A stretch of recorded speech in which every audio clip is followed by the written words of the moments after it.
Bonjour Jean-Paul, bonjour Brigitte. Voilà, nous ne pouvons pas être là parmi vous pour cette petite célébration sur les vocations. À la demande de Jean-Paul, je vous fais un petit témoignage.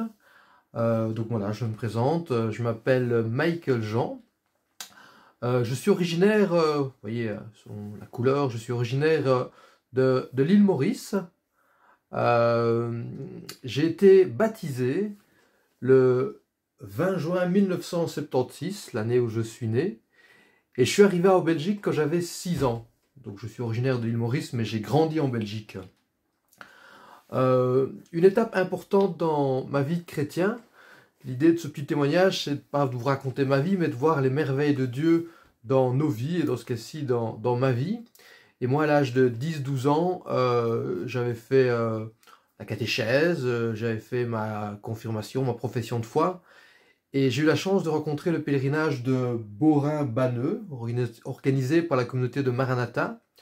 Donc je suis originaire de Rochefort, et il y avait une étape qui faisait Rochefort-Marche. Et ma maman faisait partie d'un groupe de prière du Renouveau Charismatique, et elle avait appris l'existence de ce pèlerinage. Et donc on a fait ce pèlerinage un jour, uniquement de Rochefort à Marche quand j'avais 10-12 ans. Et puis j'ai fait plusieurs fois ce pèlerinage. Et pourquoi est-ce que je parle de ce pèlerinage? Parce que là, j'ai rencontré une autre image de l'église. Une église avec pas uniquement des vieux, parce qu'il y avait aussi des jeunes, beaucoup de jeunes.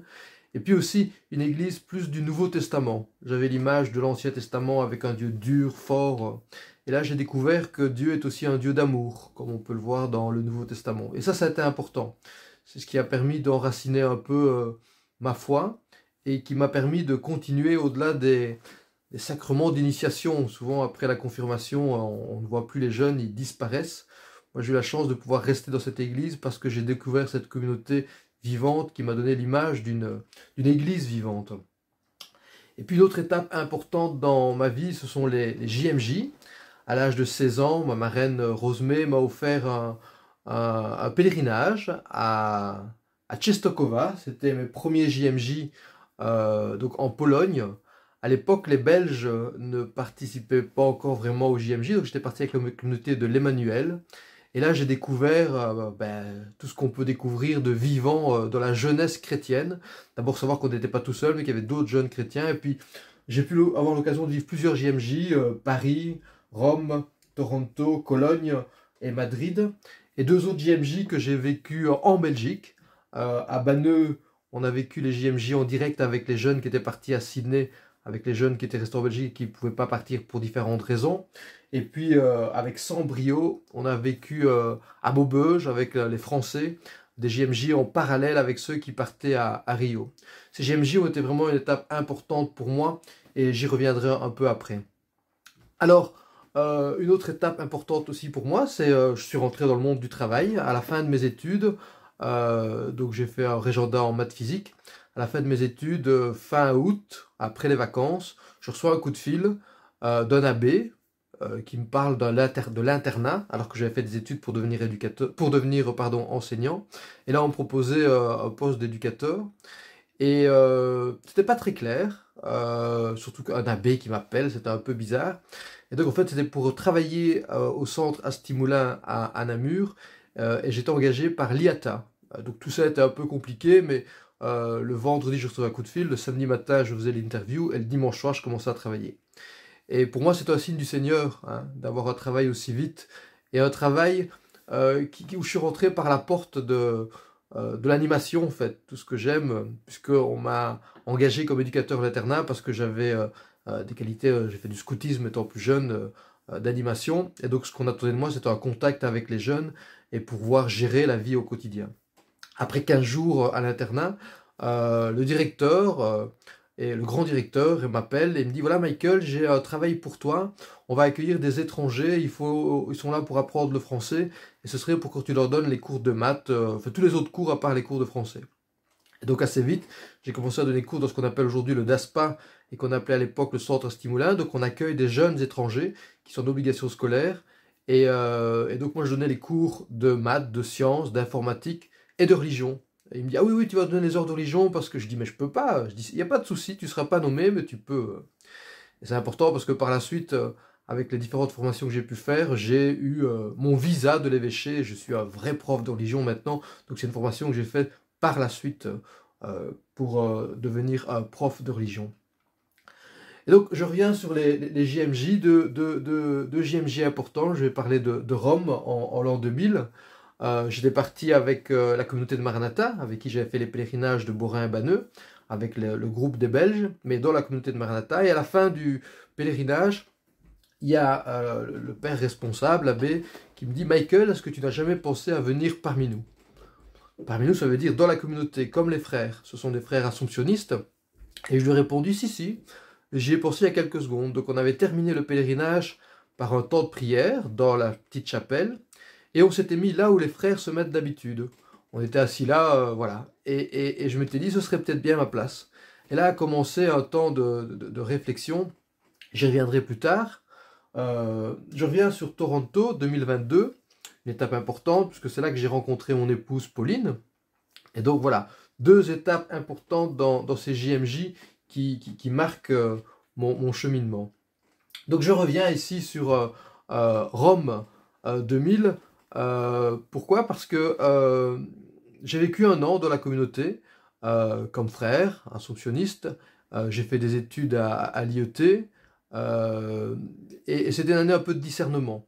Et durant cette année, je me suis retrouvé face à vraiment cette image de deux chemins et il fallait faire un choix. Et quand on parle de vocation, ben, quand on est jeune, les deux grandes vocations, c'est l'ordination et le mariage. Je marque ordination, même si à l'époque, c'était plutôt le chemin vers la prêtrise. Mais avec le recul, je préfère dire le mot ordination. Et face à ces deux chemins, je me suis senti à l'aise, en fait. Je ne me sentais pas appelé vers l'un et vers l'autre, et je ne sentais pas non plus que... il n'y avait pas un chemin qui me faisait plus peur, où j'avais pas envie d'y aller. J'étais à l'aise pour pouvoir prendre les deux chemins. Après une année de la communauté, je me suis rendu compte que je n'étais pas appelé à vivre de la communauté, donc je suis revenu dans le monde du travail. C'est là que j'ai rencontré mon épouse, je vous ai expliqué, au JMJ à Toronto, et puis on a fait notre petit bout de chemin ensemble. Viens, suis-moi, c'est cet appel que Dieu nous donne et qui était importante pour moi, hein. C'est le thème que j'avais choisi pour mon ordination diaconale. Je vous ai dit, je suis marié avec mon épouse Pauline et nous avons deux enfants, Nathanaël et Abigail, qui ont maintenant 14 et 16 ans. Et une autre étape importante, ça a été Lourdes. Et si vous reconnaissez le monsieur ici, c'est Anastase, le père Anastase Saboué, qui m'a interpellé.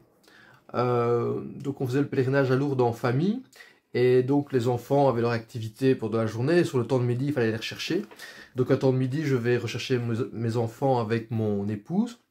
Et Anastase me demande, Michael, est-ce que tu n'as jamais pensé à devenir diacre? Et puis cette question-là a résonné un peu en moi. Et aussi dans la tête de mon épouse. Ce qui est intéressant, c'est qu'on a accueilli cette interpellation ensemble. Et puis on y a réfléchi un petit peu. Puis on a commencé à creuser la question. Et puis... c'était un peu facile comme cheminement, puisque le responsable, c'était l'abbé Jules Solo, qui est le doyen de Rochefort. Je vous ai dit que j'étais originaire de Rochefort, donc je le connaissais un petit peu. Donc on a été le voir, en se disant, c'est quoi cette affaire-là? C'est quoi, diacre? On a posé des questions, mon épouse aussi. On ne savait pas, vaguement, on avait un peu entendu parler de ça, mais sans plus. À l'époque, je ne connaissais pas vraiment le diaconat. Et c'est Jules qui nous a expliqué, il y avait un peu de documentation, et il nous a surtout dit qu'il y avait une année de discernement. Et c'est ça qui nous a intéressé, c'est qu'on s'est engagé, pas pour devenir diacre, pas pour que je devienne diacre, mais pour discerner. Et donc on a une année de discernement. Et après cette année de discernement, avec une équipe constituée d'une douzaine de personnes, on a eu la confirmation de prendre ce chemin-là. Et puis donc a eu lieu mon ordination. Alors je vous présente ici un petit PowerPoint que j'utilise en même temps avec les jeunes pour rappeler les sacrements. Et donc, le cheminement a eu lieu, donc j'ai été ordonné au service. Hein. C'est l'image qu'on reprend pour le diaconat, c'est le service pour le diacre, mais en même temps pour tous chrétiens. Nous sommes tous à l'image de Jésus à laver les pieds des autres, à se mettre au service les uns des autres. Et donc a eu lieu mon ordination. J'ai été ordonné le 27 octobre 2019 par Monseigneur Warin.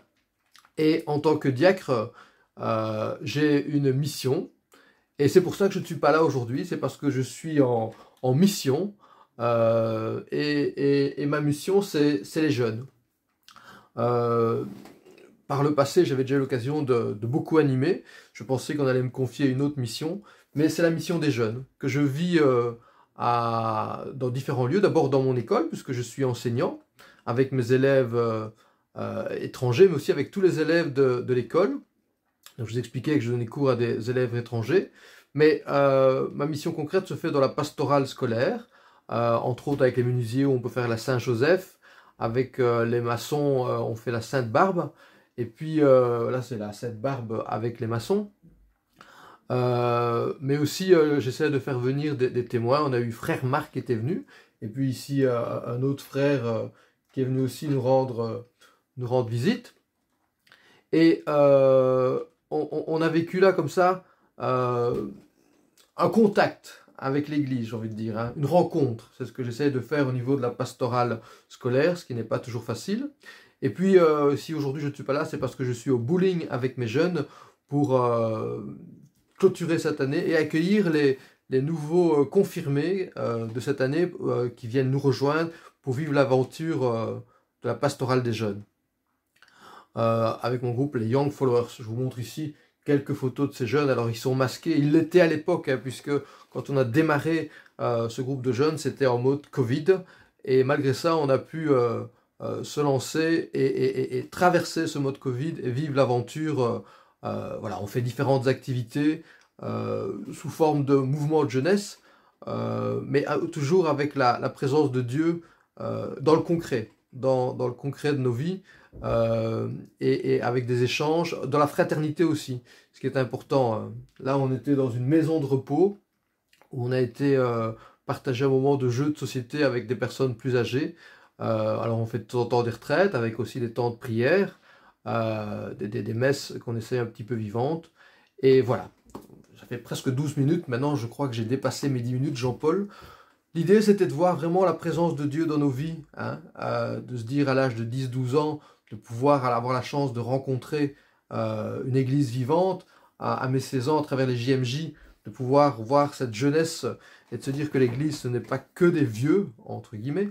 Et puis, voilà, Dieu qui est présent pour mon travail, et puis cet appel au diaconat, à être au service. Voilà, un petit témoignage de la présence de Dieu dans nos vies. Et s'il y a une image qu'il fallait retenir, c'est peut-être ces chemins. Hein. Je reviens sur ces deux chemins. Ben, en fait, compte, j'ai pris quelque part le chemin de l'ordination et du mariage. C'est ce que vivent les diacres mariés. Je vous souhaite un bon temps de prière. Prions ensemble pour les vocations, pour que des jeunes et des moins jeunes puissent être à l'aise face à ces choix qu'on a dans la vie et qu'ils puissent surtout suivre le Seigneur, et quand le Seigneur dit « Viens, suis-moi », qu'ils puissent dire oui.